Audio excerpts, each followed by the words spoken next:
Hello everyone, I want to apologize for speaking a little fast because it's a lot to pack into a 3-minute video, and if my dogs get to barking or making noise, I'm just going to move right through it.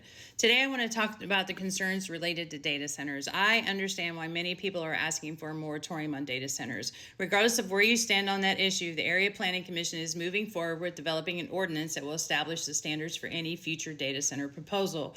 That makes this process incredibly important.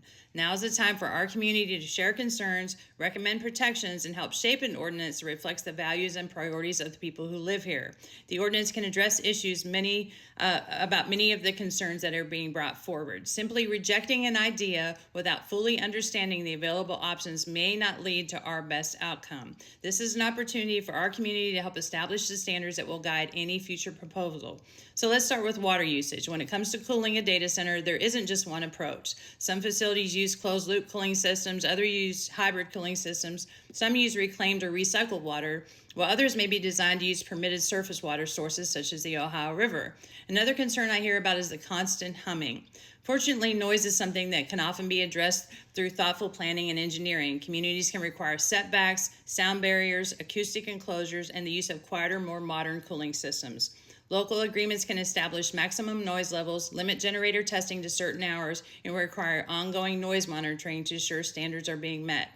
I've also heard concerns about electricity and grid expansion through local zoning. An ordinance can still establish important expectations. Communities can require electrical impact studies, phase infrastructure, emergency backup plans, and transparency regarding anticipated electrical demands.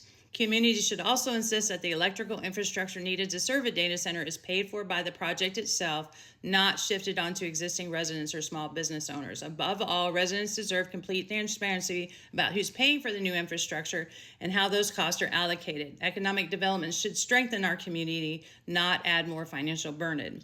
Finally, if the community is thinking decades ahead, agreements can address what happens at the end of the facility's life cycle, including requirements for redevelopment or restoration. As this ordinance continues to be developed by the APC, I believe it's important for our community to stay engaged in the process. This is time to help shape the standards that will guide any future data center proposal. In my next video, I'll discuss one of the biggest questions I've received, the potential property tax and economic impacts of data centers, how assessed value works, and why it's important to understand both the opportunities and the trade-offs before making a decision. I encourage you to stay engaged, stay informed, and most importantly, let your voice be heard. The future of our community will be shaped by the conversations we have today and the decisions we make together. I also ask that we keep this conversation respectful. We may not all agree, but we all care about the future of our community. As always, thank you for listening, and I am honored to serve.